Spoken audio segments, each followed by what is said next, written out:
Nebraska hires a new receivers coach, Da'Keel Shorts. We know Tony White is off to Florida State. Terrence Knighton, not officially announced there, but appears he's off to Tallahassee. Yep. In fact, he had his like Twitter icon. It was like the Tallahassee or the Florida State logo for a little bit and switched back to something else because on my notifications I saw that popped up and it's no longer that, but I would assume he's going to be announced there. But Da'Keel Shorts comes in as Nebraska's new wide receivers coach. He will coach Nebraska in the bowl game. Like he was at practice on Thursday. I mean, this was something that Dana Holgorsen felt very strongly about. He's the first guy that Dana brought in. Now, Sean, here's the question. Will he be the last guy that Dana Holgorsen brings in? I'm going to say no, but I think a lot of this will play out at a better time. Like having it play out right now, absolute worst time. Right. They're getting ready for a bowl game. Signing, like the timing of the Tony White thing and the rumors about Knighton and even Garrett McGuire, disaster for signing day. And I can't imagine how upsetting that was for Rule to have to try to manage 20 young men and their families that are about to sign their letters with the questions about coaches. It couldn't have been easy. Now Rule was had to cover a lot of ground yesterday, but the way I understand it, Da'Keel Shorts will come in immediately and coach the outside receivers, right? And then Garrett McGuire, will he handle the inside guys? And the question is, will Garrett McGuire be in Nebraska past the bowl game? Right. I mean, and your guess is, I put the odds of him joining his father eventually fairly high. Texas Tech's head offensive coordinator just took the FAU head job. So his dad's Joey McGuire. Joey McGuire, former Matt Rule disciple. But there were some reports out there, and there's just no way Matt Rule would ever do the McGuire family wrong. There was some reports out there that suggested that he was being thrown off the bus and just thrown to that anybody that knows the relationship there with the McGuires and the Rules. I mean, Matt Rule gave Joey McGuire his collegiate start. He's now a head coach, and he hired his son, giving him his first collegiate. So there's a lot of, personal relationship there. Absolutely. And the fact that anybody would insinuate that Matt Rule would ever do, like, if something happens, it will be done the correct way. Right. So the staff discussion is evolving. Now, the next big piece in this discussion is where does Rule turn for his defensive coordinator? That could be John Butler. Rule was in very explicit terms, and he's a very good communicator. He talked about, he likes this defense the way it is, the structure. And Sean, I don't know about you, and we can have this discussion. I don't really call it a 3-3-5 anymore. It's a multiple. Yeah, I seldom see them in a 3-3-5. They walk up the jack. He's at the line of scrimmage, like just a lot of defenses do, Sean. I mean, then it's a four lineman front at the snap. But anyway, Rule likes the structure. He likes the system as it is now. That could give John Butler a leg up. John Butler does not have extensive coordinator experience at the collegiate level. The other question about Butler is, and this is, I just don't know. I just wonder, how dynamic is he in the room, in the let's say the auditorium when he's talking to the entire defense. That's a big part of it. It's not just finding a guy who can read the play sheet, read the card in front of him and don't do any leading or any relationship building. I don't know about Butler that way. I assume he must be pretty good because here's what you have to say about John Butler. His success in the NFL is, really impressive. What he did with the Bills, those defenses were really strong, and they were strong in the back end. His resume is at that NFL level is really strong. So I would think Butler would have a shot at it, but Rule did mention he's looked outside. He's talked to outside guys already. Yeah, and there will be interest. I mean, when you talk about an SEC or a Big Ten coordinator job, oh yeah, especially at a well-heeled school, right? That's the last time you're using that word today. I've overused it. Yeah. That's the last one now. I heard Rick Neueisel use that when talking about like the good programs. They're Come up with another one. How about well-to-do? You could just do that. Well off would be, or you could probably substitute something for well. But anyway, you're right, because if they're going to pay this position, what? $2 million. They could 1.5, 2. Yeah. I mean, they have the money in place. Here's my question to you: if you're a Rule, okay, you just hired Dana Holgorsen. Could you hire the defensive version of Holgorsen, somebody that's had a top 10 defense for years? Maybe he's even been a head coach, like a Malzahn. That's offense, but that equivalent of a defensive coach, would you maybe try that? Yeah, I mean, I think you could. And I think having Dana Holgorsen here gives Rule another coach with a big net of names, because Matt Rule has his own net of people, but Holgorsen does too. So right, that to me opens up more doors for sure that you didn't have before. Sure. It's like you have two head coaches in that sense, with the relationships. In that sense, right? Only I didn't say that, right, but I'm saying right. in the relationship sense of people that have worked for them. There's something it's funny you mentioned that. If you listen to Dana Holgorsen's interviews, he sounds like he's talking as the head coach. Of course he does, because he's been a head coach for 13 years, and that just doesn't leave you. You know, he assesses kind of the offense like he's a head coach. You know, I always got to kind of remind this isn't the head coach talking. This is the offensive coordinator. He's been in town for about a month now. I mean, he's kept a low. I haven't heard anybody say they've had a on the streets encounter with Dana Holgorsen. Seen him at Misty's or something. Yeah, like that. yeah, I mean, but I haven't heard that. It sounds like he's having fun. Like family's close by in Iowa. He grew up in Iowa, so this is an interesting conversation for us, and we haven't had this off air. You were much more confident that Nebraska would retain him than I was. I put it at 50-50. So on Monday, when that news broke, I was surprised. I don't think you were as surprised as I was. I was kind of surprised, and we just even, you know what? I told you last night. So last night was Wednesday night.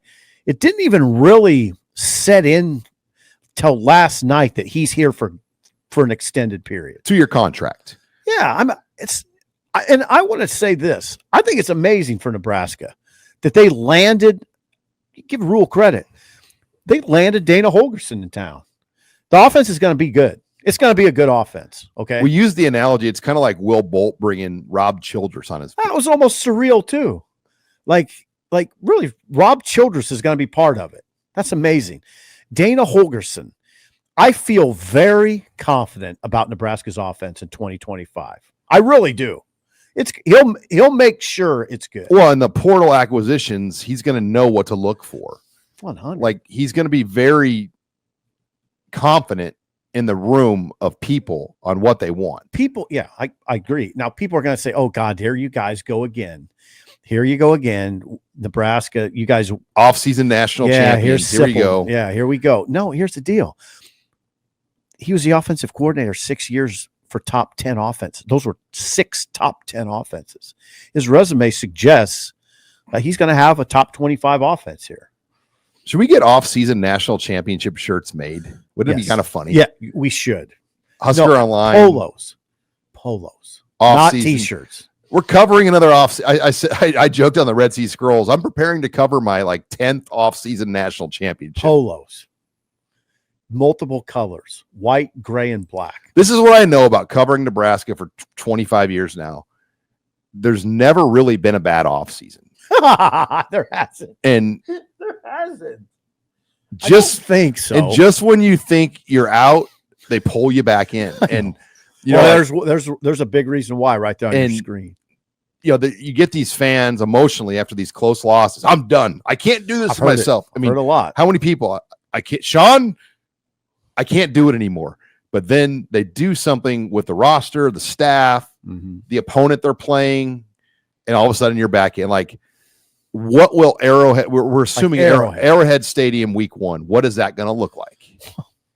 I mean, and that's supposed to be announced soon. It hasn't been announced yet, but I believe they will open an Arrowhead against Cincinnati. And the question is, will it be a Thursday game or Saturday game? There's a lot of things that we don't know, but I mean, I'm semi intrigued for that if they can fill Arrowhead. I'm really intrigued. I hope they can fill. If they could fill Arrowhead, that would be quite a statement. Yeah, it'd be fun.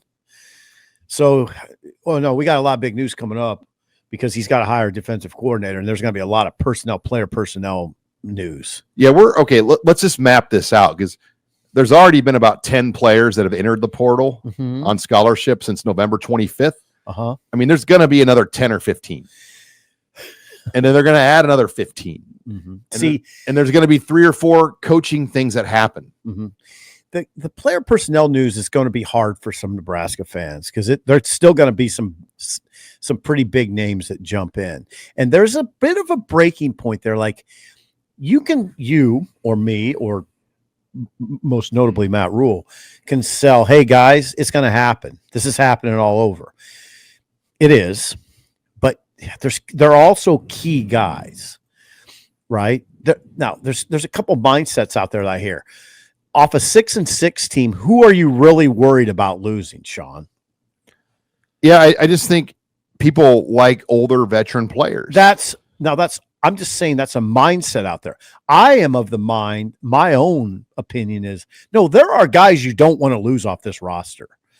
And now that you've lost, Sean, okay, who are the defensive linemen? Jamari Butler, James Williams, Princewell Umanyalan, Kai Wallen. Okay, you don't, at that position, I don't want to lose anybody else if I'm a Nebraska fan. I don't want to lose Riley in the portal. Those are the hardest and most expensive players to find. I don't want to lose Van Poppel. I don't want to lose Cam Lenhart. I don't want to lose who else? Come on, help. Who would start right now? Well, Elijah Judy's coming back for sure. But on the linebacker core, Willis McGahee, Vincent Shavers. You don't want to lose those guys. So I'm not totally of the mind of, oh, come on, man, they're 6-6. You can lose guys. No, there's some guys I don't want to lose right now after the losses they've had. We failed to mention a fourth obvious. Oh, you don't want to lose Keona Davis. You do not want to lose Keona Davis. I've not heard anything that suggests any of those guys are going in the portal. I'm just saying you do not want to lose them. Keona Davis, Van Poppel, Judy, and Lenhart. That's your starting defensive line, probably. Yeah, and I mean, and there are people that have quite like a local guy like Malachi Coleman. Like they had a red shirt plan and it didn't go well. Whatever happened, and right, you know, as a fan that gets emotionally attached to local players, like these are hard to understand. Yeah, and the kids don't talk. Like James Williams, you were talking about him. I'd like to hear James Williams' side of it. I imagine he's just following Knighton, who's like a father figure. When I said earlier in the show, Nebraska football changed his life. I mean, Matt Rule brought him off the streets and added him to his roster. But Knighton played a big role in it. Yes. So he might just be following Knighton, right? Could be assumingly so, yeah. I mean, but Florida State's going to have dudes too. I know. No guarantees. I mean, you're not walking down. There's no guarantees anywhere. There. No, hell no. I mean, that's what I don't know the players fully understand, some of these guys that jump in, especially the quarterbacks.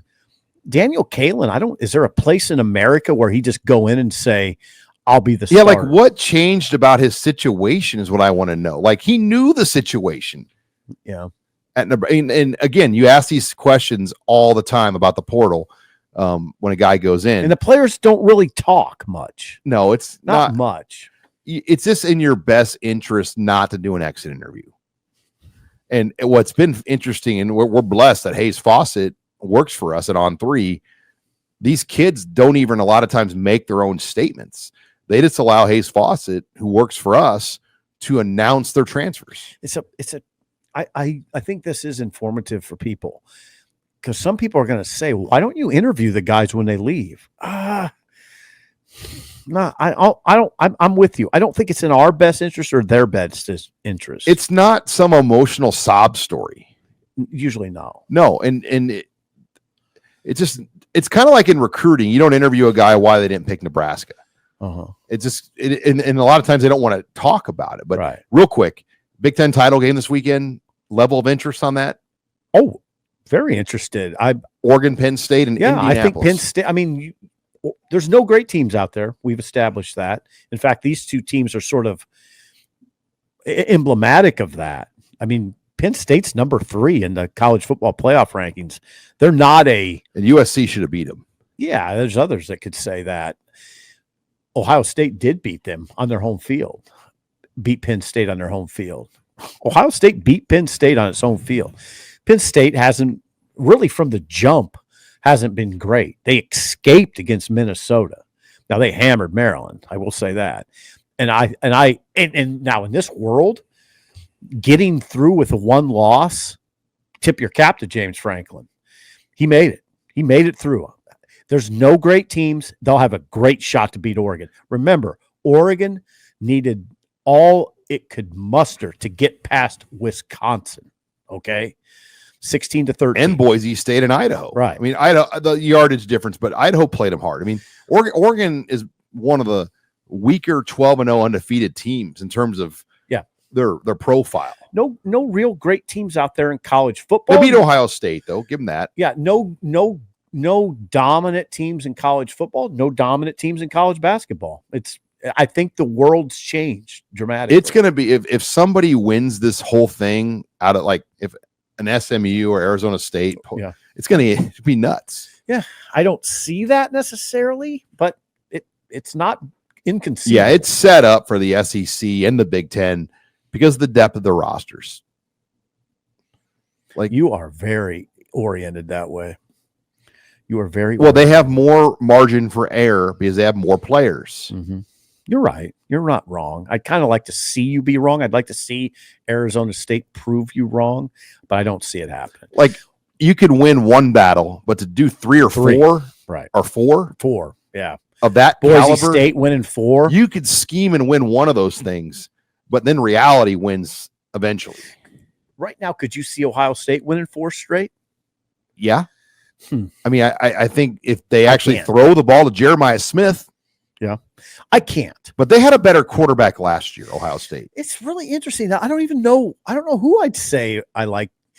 What we're getting down to now is the bye is really important. Because you don't have to win 4 straight. Our good friend Mick Lewis from Big Red Wrap-Up, he makes a great point. The 5 seed's a great advantage right now because as the 5, you play the 12. Okay. And then you play possibly Boise in the 5-4 game. So then you have 2, if you're like Ohio State in the 5 game or somebody like that, that's a pretty good road to the semis. Yeah. What's happening Friday is really interesting. I don't want to go. We don't have to go too far into it, but it's part of the playoff picture is very simple.